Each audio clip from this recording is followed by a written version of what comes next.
kind of forced me to do that. I'm not sure that I would have done that on my own volition. I'm very much like the kind of like push through person. So I think it's really hard actually to take a step back. It's also hard to recognize when you need to take a step back, and when it would be healthy to do so. I would say that, listen, take the time when you can. There's not a lot of time in your life where you get to really figure things out for yourself. And What's up, everybody? I believe this might be the last rowing class of 2025. Today we have Camille VanderMeer. How are you doing today? great. How are you? Doing just fine. Doing just fine. So, Camille, tell me where you're at right now, and what's been your last, like, let's say, month or so. What has that been like? Yeah, so I am currently at home for the holidays. My family lives in upstate New York. We're just outside of Syracuse. And I just got back from the UK. I'm an MBA student at the University of Cambridge right now. So the last month has been really about kind of finishing out exams and papers for the term, and also training for Trial Eights, which is basically an inter squad competition. So you're racing match dates on your own team down the boat race course, which is really helpful for getting a feel of the course, and also gives you a chance to try and build something over the course of time. So it's been really cool, but happy to be home. Great to hear. Great to hear. So, Camille, let me know your story. What were you like prior to rowing? So prior to rowing, I played soccer at a pretty competitive level. My club team was ranked 16th in the country. I wasn't by any stretch the best on the team, but it was really cool getting to travel all over for soccer. And I also did track. I specialized in the 800, and I really loved track, and I loved the competitive nature of it. I loved the endurance aspect of it. Um, and I was so decided that I really wanted to play soccer in college when I was about freshman, sophomore. That was my dream. It was the most important thing in the world to me. And what actually happened was that US soccer changed the way they did their age groupings.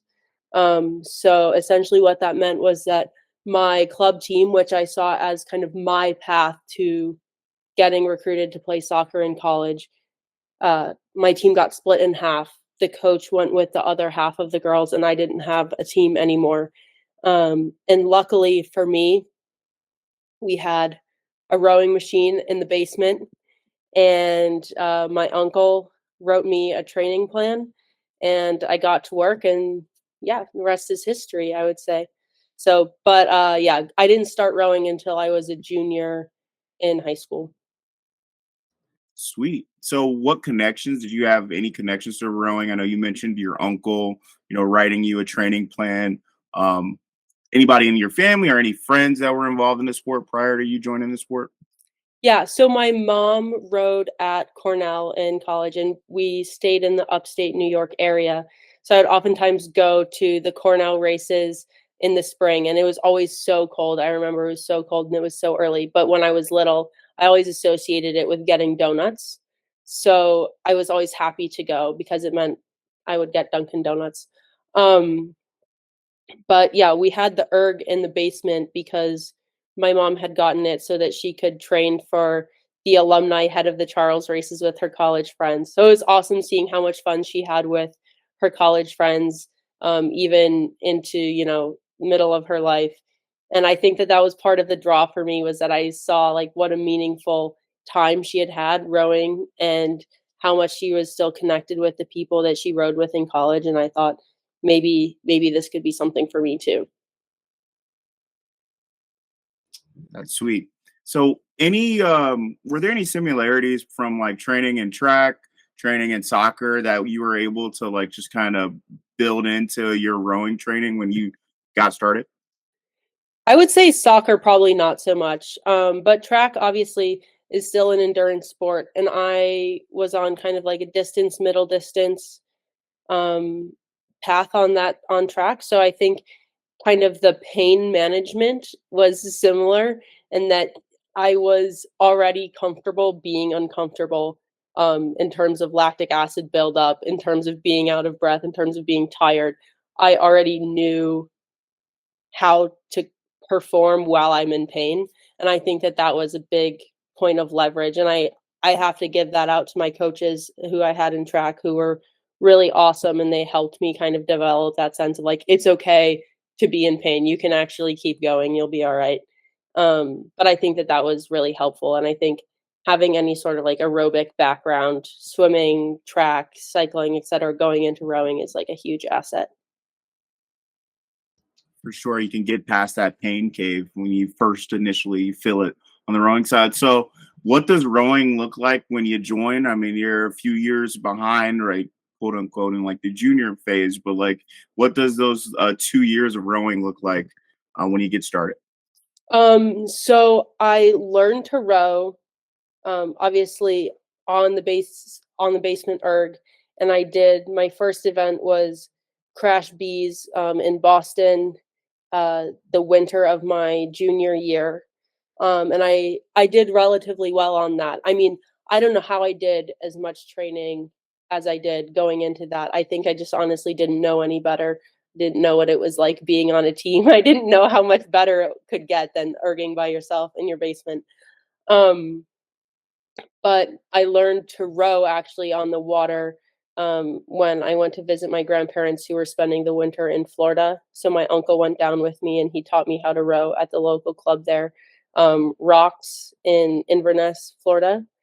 And then, when I had breaks throughout the spring, so spring break, long weekends, etc., I would go up and visit my uncle, and he was out of Narragansett Boat Club in Providence, and kind of get to rowing the single a little bit. And luckily, actually, for me, the girls at Narragansett wanted to put together a quad, but there were only three of them. So so I got a seat in the boat just by virtue of numbers, not because I knew what I was doing by any stretch. In fact, I was like really quite bad. Um, at our race for at youth regionals, I caught two boat stopping crabs just maybe 50 meters from the line, something like that. Like I really was a disaster. But they were all really nice about it and they were all very good athletes. So they kind of pulled me down the course and we ended up going to youth nationals, getting a silver medal. Um, I dropped my oar in the final. Like it was my second race ever, or maybe third or something. I think I did a race in the single. But yeah, I dropped my oar in the final. It was just a total mess. So thank God for those three other girls because they really pulled me down the course. And one of them was my cousin, which was also really special to be able to row in a boat with her. Um, then yeah, over the summer, that following summer, I got a lot more proficient in the single and I raced at Canadian Henley. And I have some hilarious pictures. My technique was absolutely horrible. I think I rated at a 27 all the way down the course. But yeah, managed to somehow win Canadian Henley in the single. And then it was back to upstate New York, and I did not have any rowing again, really. So it was kind of like a 2 months on, 10 months by myself sort of situation. But I did end up doing junior worlds the following summer in the double, which was also a really cool experience. So and then after That's that, pretty. college. So That's pretty sweet. So, you probably had some advantage at probably being speed, right? And then, to start out rowing with your cousin, with a family member in the boat, I'd have a little bit more, grace with someone, you know what I'm saying? So I'd give them, especially if they're just starting out, I'd give them a little, I'd be a little softer, not soft, but like, I understand if some things happen. So to go out there to go use Nats and medal there, pretty impressive. Off of what your third race. So I that's mean, the pretty other dope. three girls in the boat were really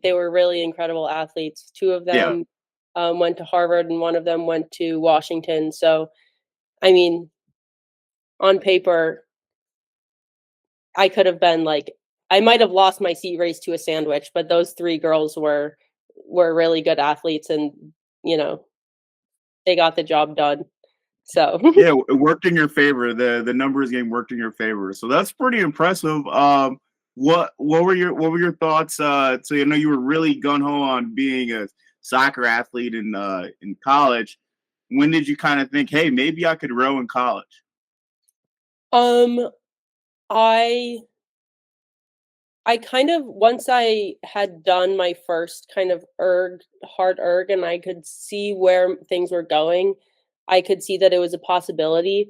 But at the same time, and I don't know how healthy this is, but I was really determined to be an athlete in college. That was something that was really important to me.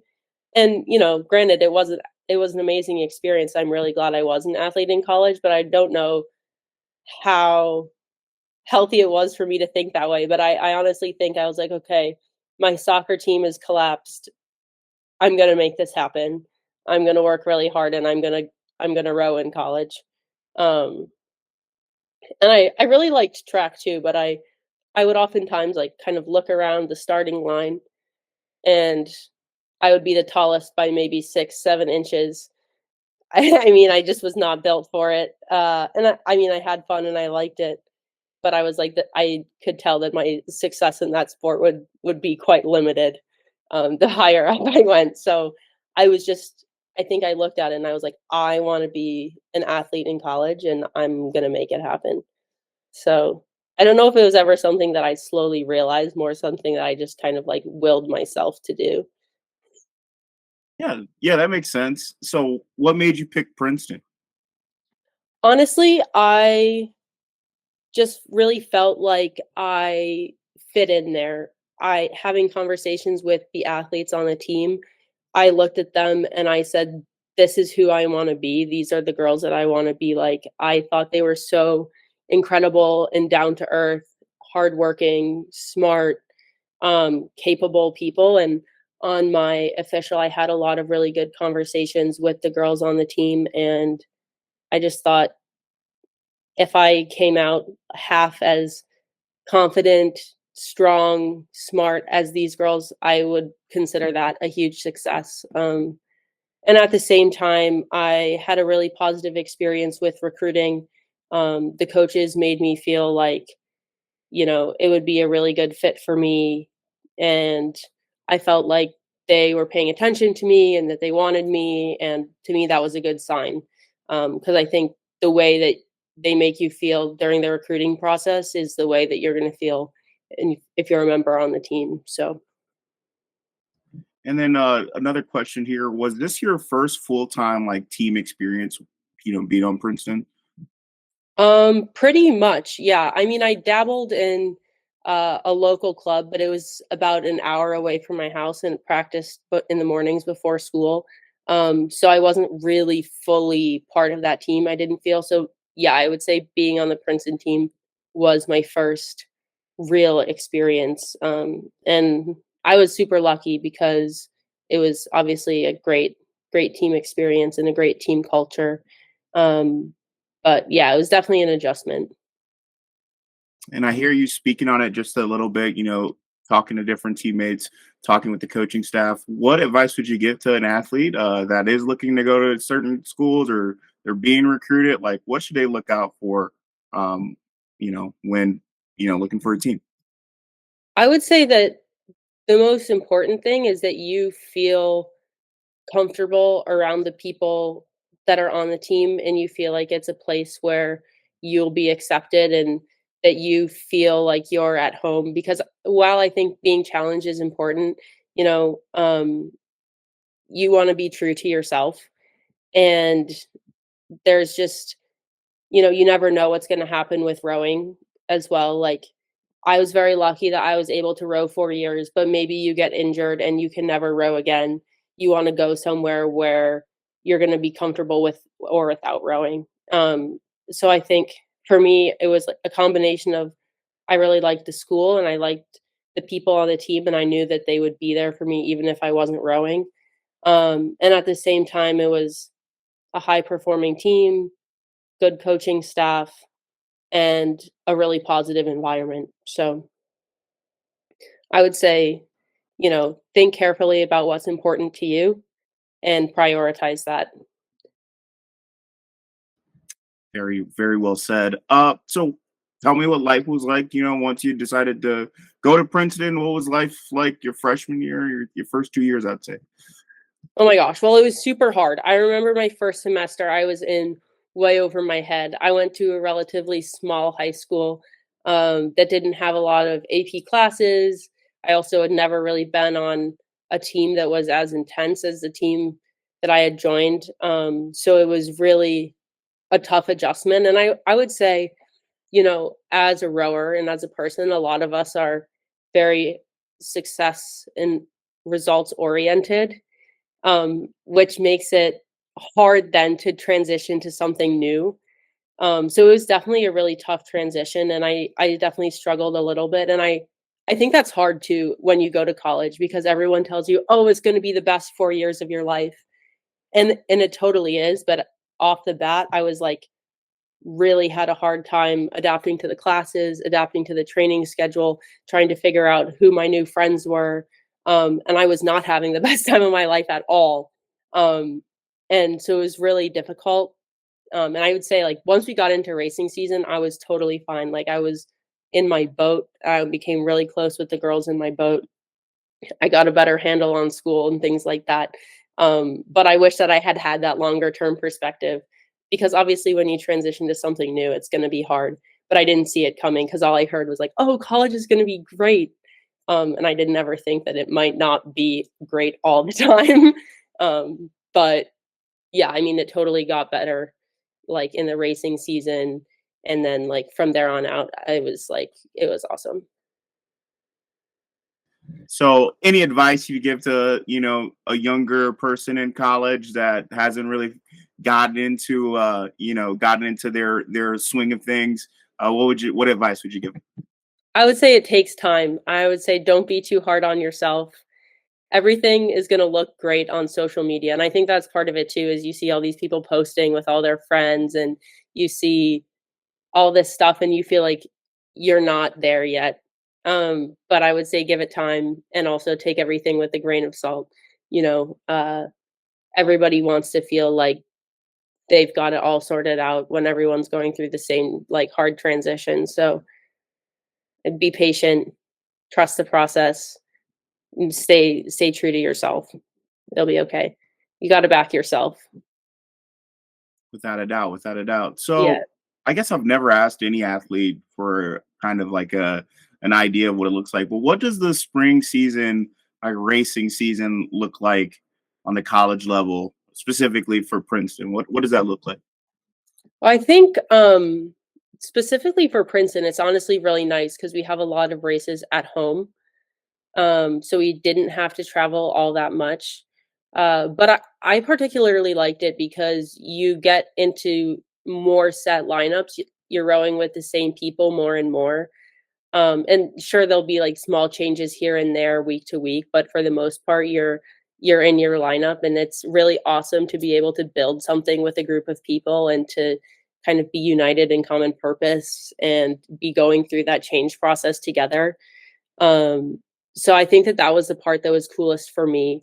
I think that as well, like you are it's fast paced, the training is more intense, and there's more stakes, it's more pressure, but pressure is a privilege, and I think, that's one of the things that was always communicated to us is, like, you get nervous every week, and you every week is stressful, and you're, like, scouring the results online on Row 2K to see who beat who by how many seconds and trying to figure out where you stack up before each race, which, some people do that, some people don't, some people find it helpful, um, but pressure is a privilege, and feeling that pressure is kind of awesome, and one thing that my coach said to us that I'll never forget is that we're so lucky to be able to have something that we care about this much, and when we're nervous, it's just a reflection that we care, and when I think about most college students who are going through academics and don't have sports,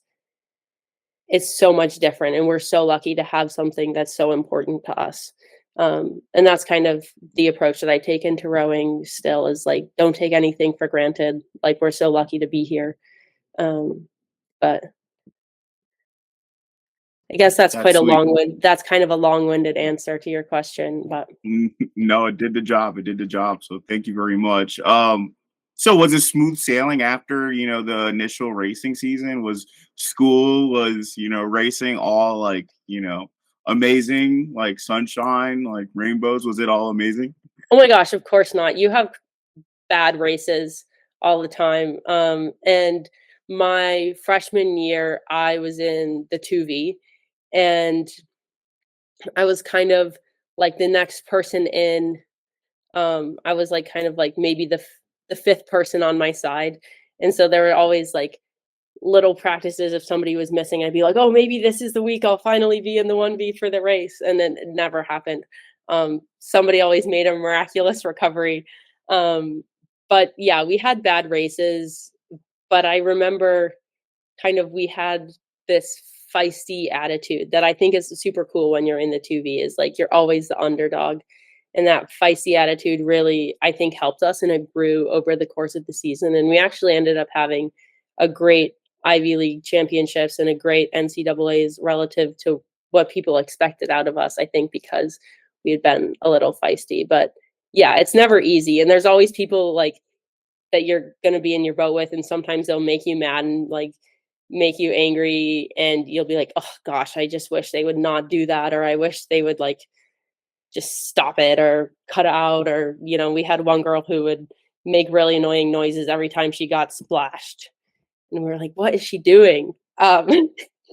But it was, you kind of forget about all that when push comes to shove, and like looking back on it, it was super fun. So So then take me, give me a little run through of what like sophomore through like, your upperclassmen years. Give me a lens of what that looked like. my sophomore year actually was the year COVID struck. Um, so we had a fall season that was decent, and we were like just getting ready to go into racing season when we got sent home. And that was pretty hard because I had a really hard time motivating to keep training. I was like, what am I doing this for? I don't have any races. I like U23s had been canceled, etc. So yeah, after my freshman year, I had done U23s also. I don't know if I mentioned that, but I had done U23s, and I had DFL'd the quad. It was such a disaster. Uh, and I kind of came away from that experience, and it was a little bit frustrating, and I wasn't super keen to keep doing that.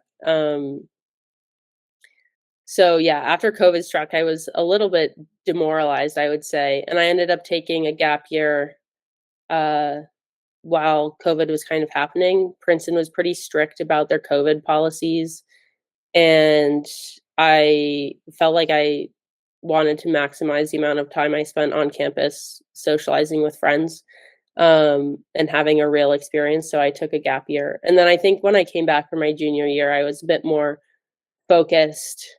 I was a bit more, was living in the moment a bit more. And I think that it was honestly really healthy for me to have taken the gap year, and taken the time. And I think that that's something too that you don't think about as an athlete. You're always like, oh, what's the next thing? What's the next thing? Like, I have to get there. I have to, immediately uh, get into training. I can't take any days off, etc. But I think having the time off really helped me appreciate the sport a bit more, and also appreciate college a bit more. So I think that was really good.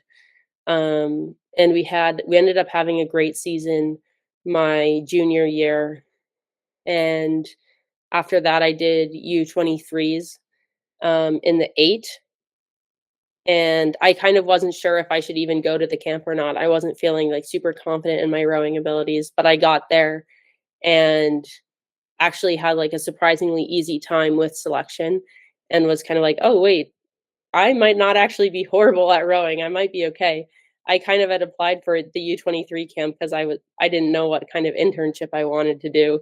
um, but I had a great experience, and then yeah, coming into our senior year, we had actually an abysmal fall. We lost to Penn's 2V at the Princeton Chase, which was super humiliating. Um, that was yeah, that was a real wake up Yeah, call. I said on home course. I was like, ah, Yeah, no, it was bad. Our coach was really not happy. We were all so disappointed, and it was a big challenge for me as the team captain to be like, "Okay, coming out of that, how do we turn this around to, like, salvage our spring season?"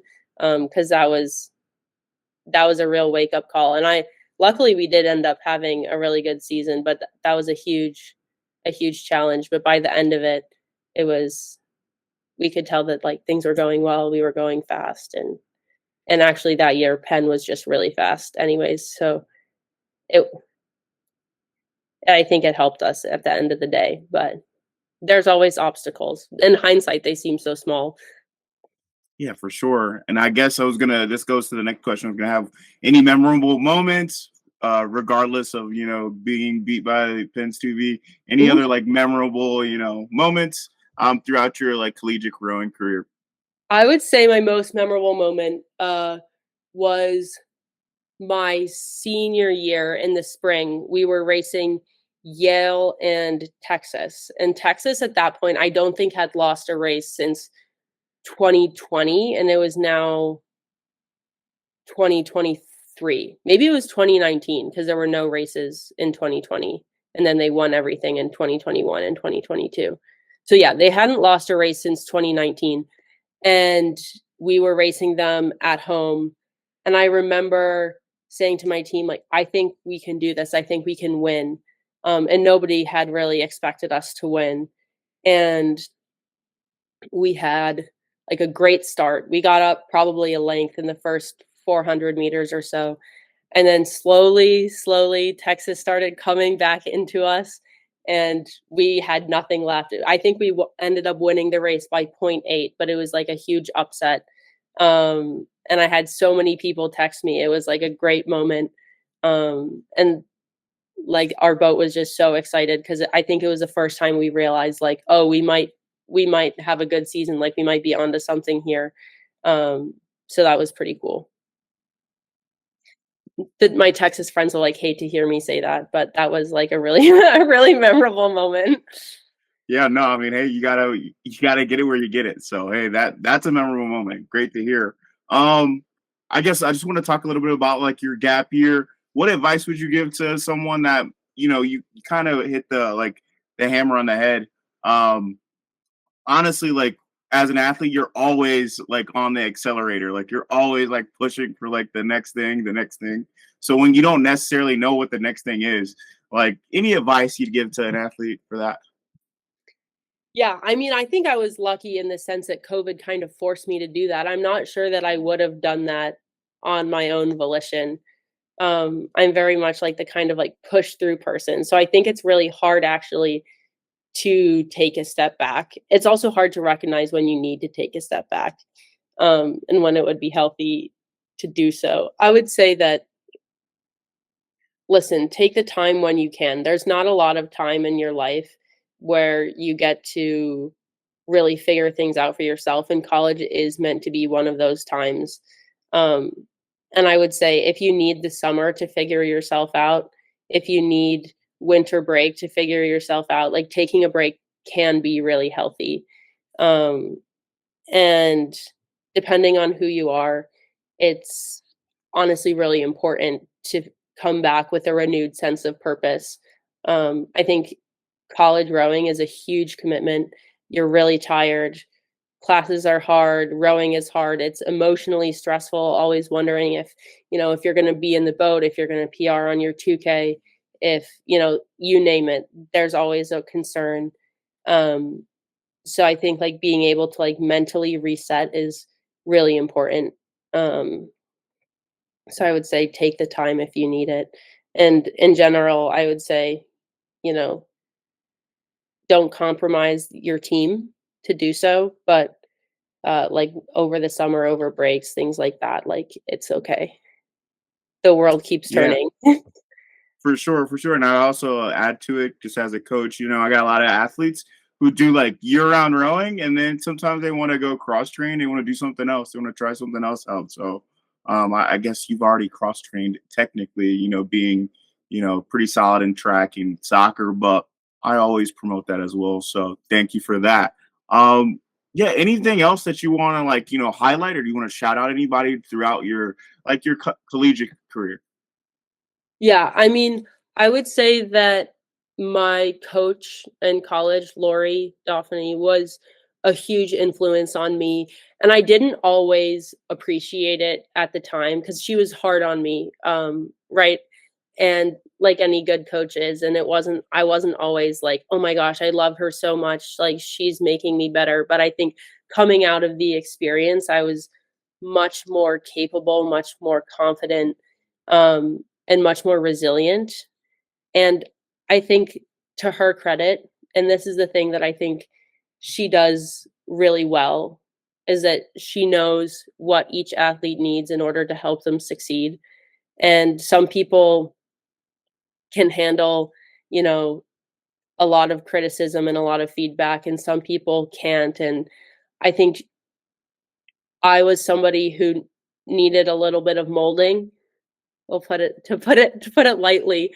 And so, yeah, she was really hard on me, and I think that that actually ended up helping me a lot. And I have a really good relationship with her now, and I think the life lessons that she taught us about, like, being grateful for the opportunities that we have and taking advantage of everything that we're given is the most valuable thing in the world. Even though sometimes, like, she would yell at me and I would be like, "Oh, I can't believe it, like, she's the worst, I can't stand this." But yeah, in hindsight, like, being part of her team was, like, absolutely incredible. Um, and I would also say that my experience at U23s, so the coach was Kevin Sauer, who was the coach at Virginia at the time, and I think because it's not his team, and it's the summer and it's meant to be fun and everyone who's there is really motivated, and uh you don't have to kind of corral people in the same way. It just brought the joy back to rowing a lot and made me want to continue rowing after college. So I think that that was like a huge influence as well. So that's perfect. Just to go on to the next question, what does that look like after, you're done with school? What does rowing look like for you? Yeah, so after I finished college, we were lucky enough to race at Henley, so that was kind of my swan song, from my college rowing career, and then I joined the Princeton Training Center in 2023, so that was the Olympic year, kind of going into the Olympics, and I didn't make the Olympic team, and that was really difficult for me, and it kind of forced me to consider, why I was rowing. I think up until that point, I had had a lot of success, and I wasn't used to having setbacks. And it kind of helped me think about why I'm doing it, why I like the sport. And it was honestly, I think, at the end of the day, a very formative experience. Although I'll say this is I wouldn't wish it on my worst enemy. It was obviously really hard because I felt like I'd given my whole life to try to make the Olympics, and it was my goal, and I failed. And that was like obviously pretty unpleasant. Um, it was also unpleasant having to explain it to all my friends from college who were like working their high paying finance jobs, and they're like, "Oh, how's it going? How's rowing?" And I'd be like, "Oh, well, it's actually not going so well." Um, but then, I came back in 2025 having spent a lot of time rowing the single, having spent a lot of time on the RP3. And I did the Henley project, which US Rowing set up for kind of development athletes, which was awesome. I was really grateful that they did that. It gave me something to kind of look forward to after I'd been cut. But I came back to 2025 and I was, I think, a little bit more relaxed, and a little bit more like, you know what, like we're here because we're enjoying the process of getting better. We're not here to like fill anyone else's external expectations.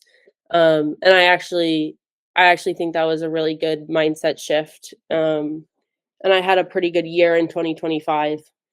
But yeah, it's definitely wasn't all sunshines and rainbows there either. It's hard work, and honestly a lot of disappointment and a lot of struggle for like some small moments where you feel really good.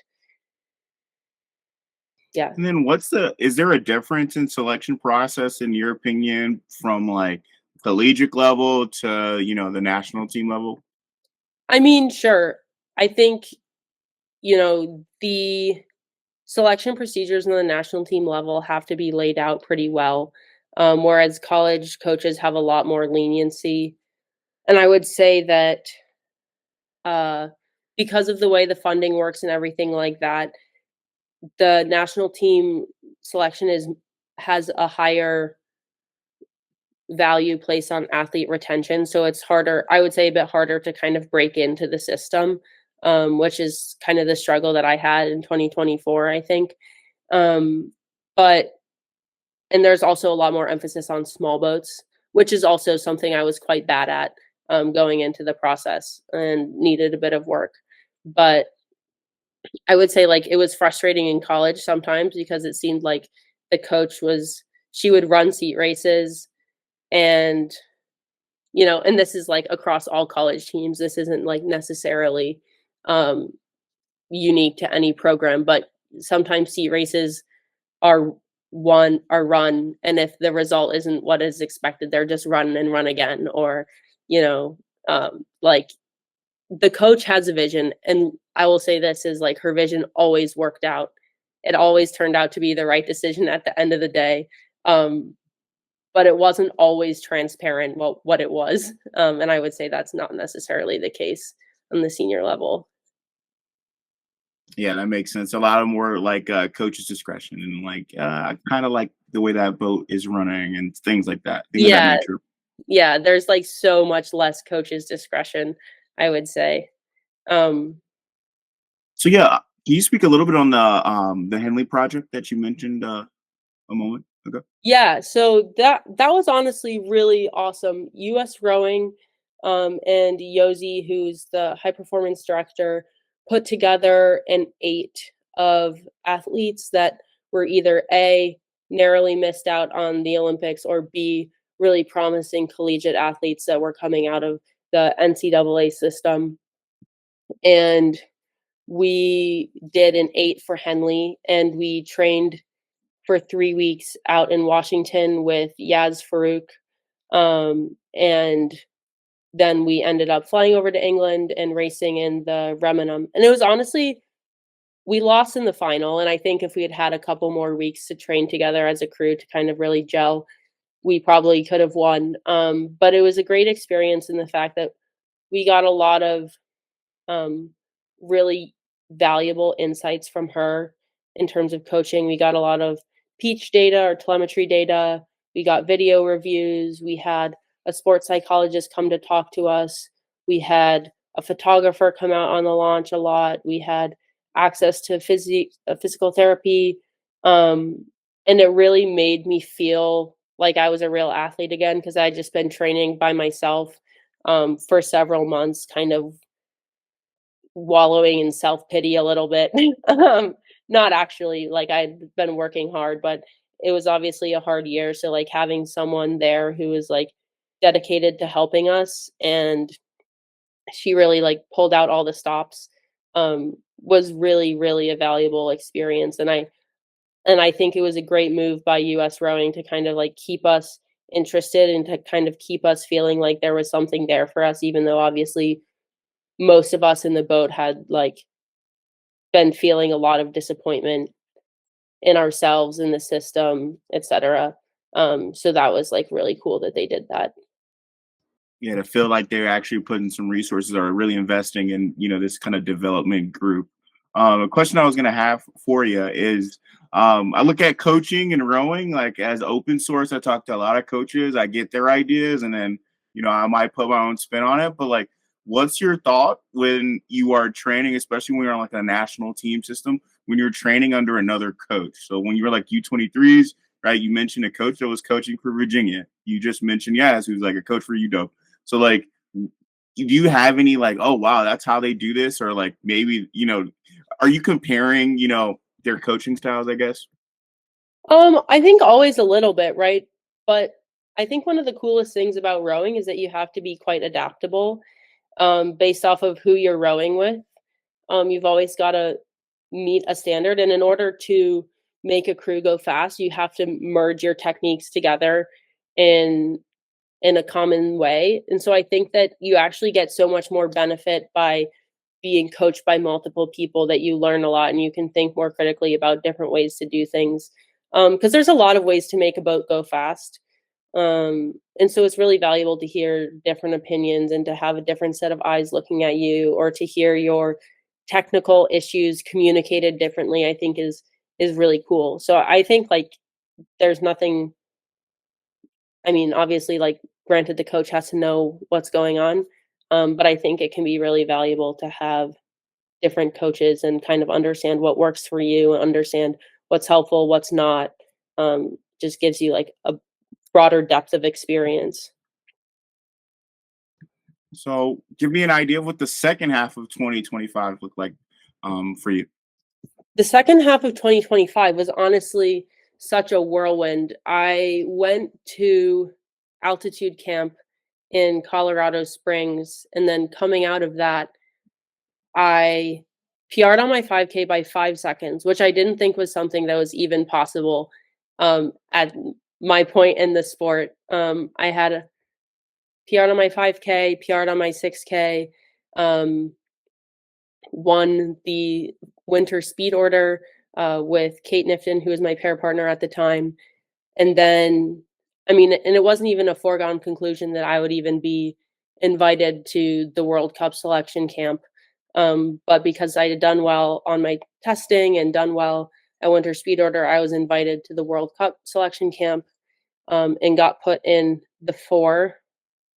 And from there, I think we just had, a pretty good boat culture, and we traveled to Italy, for training and for racing, and Switzerland for racing, and um, won both World Cups in the four.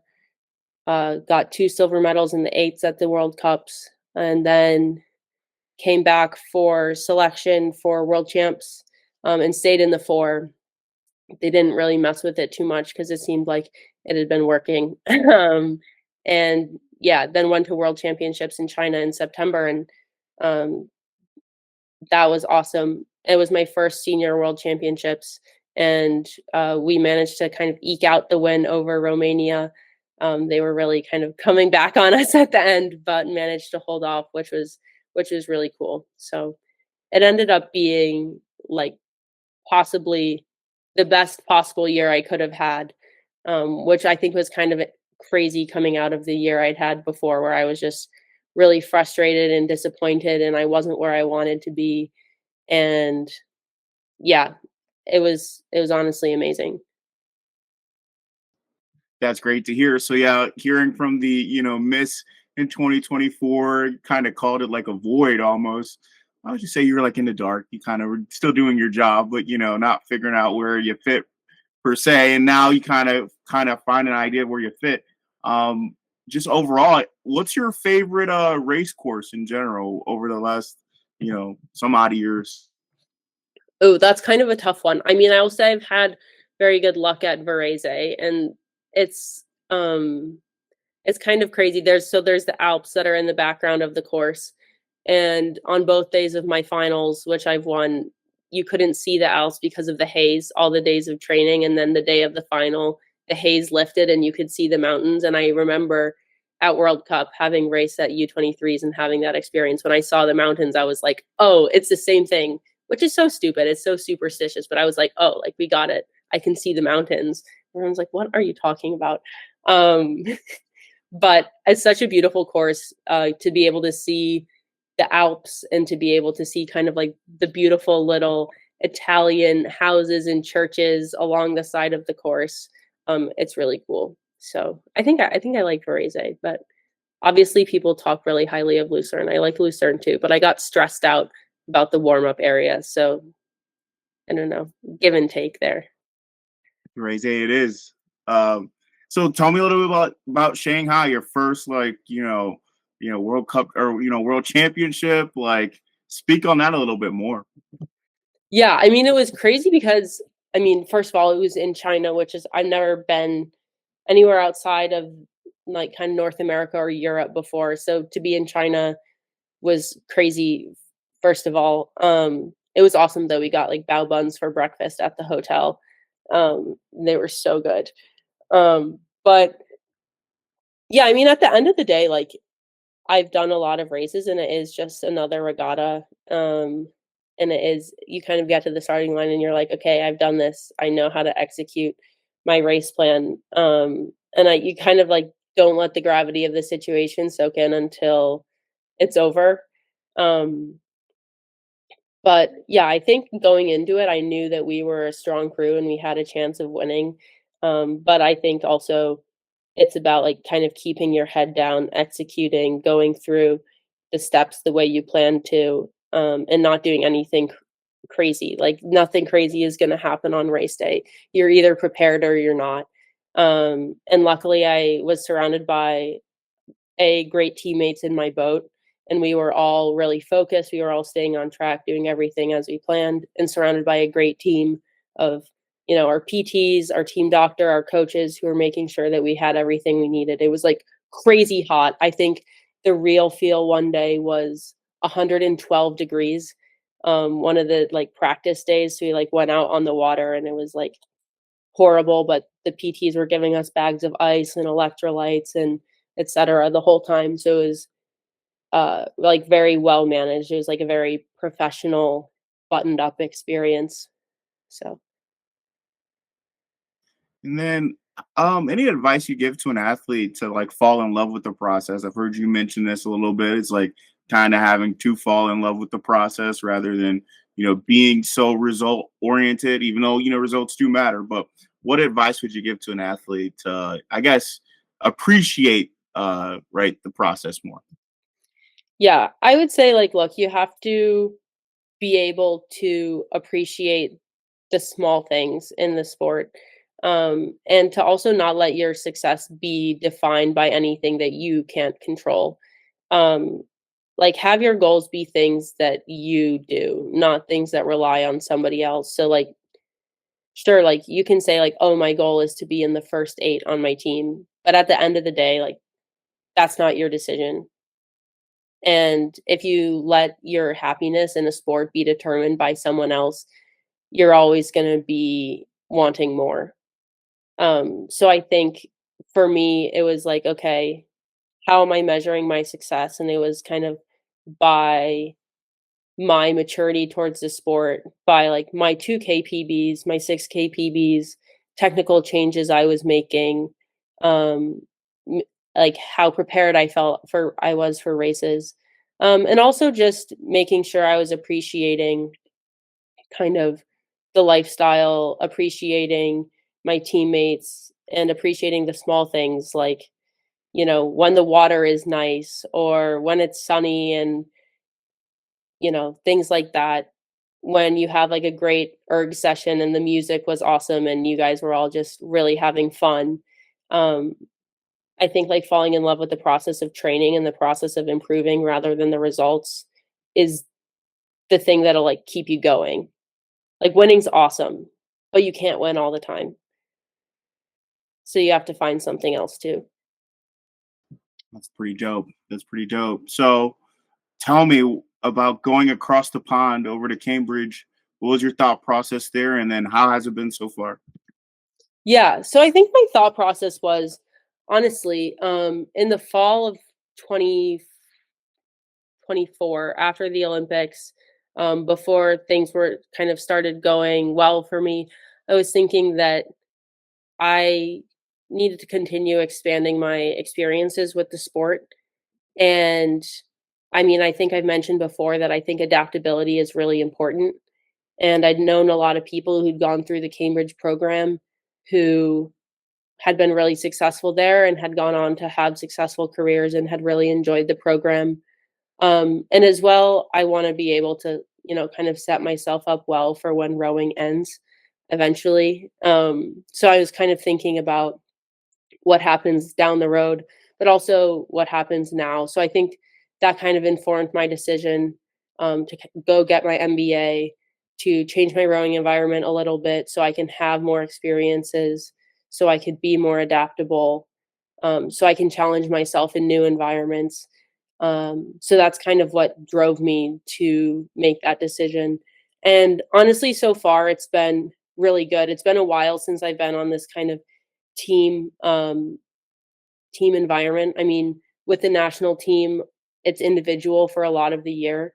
So being back on a team environment is like really positive and really fun. I've had some issues with my health, like sinus infections and sickness and illness. So like my training hasn't been as consistent as I would like.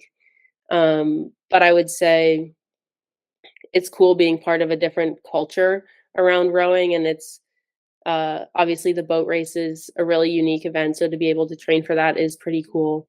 But I really enjoy the opportunity to, you know, be seen by a new set of coaching eyes, kind of work more on the strengthening part, like weightlifting is a lot bigger over there. And I think it's just cool to be able to be open to other ways of doing things. So I feel like I've learned a lot as well. And then how would you compare probably like a European system towards, an English system to an American system? Yeah, well, I think the American system, there's a lot more support from the university. Like everything's covered. Versus the UK, it's like a lot more DIY. So like you have to pay membership for the boat club and you have to pay for your training trips and things like that.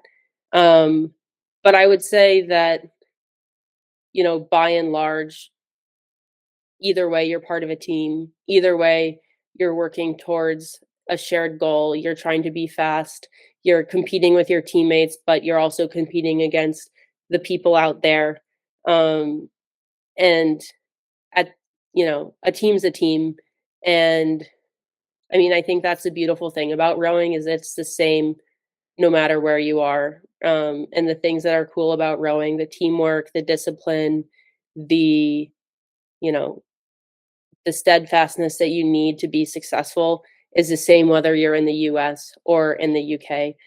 That being said, I do take a train to practice in the morning, which would never happen anywhere in the US. I guess my main question was going to be, so what is your future goals in the sport?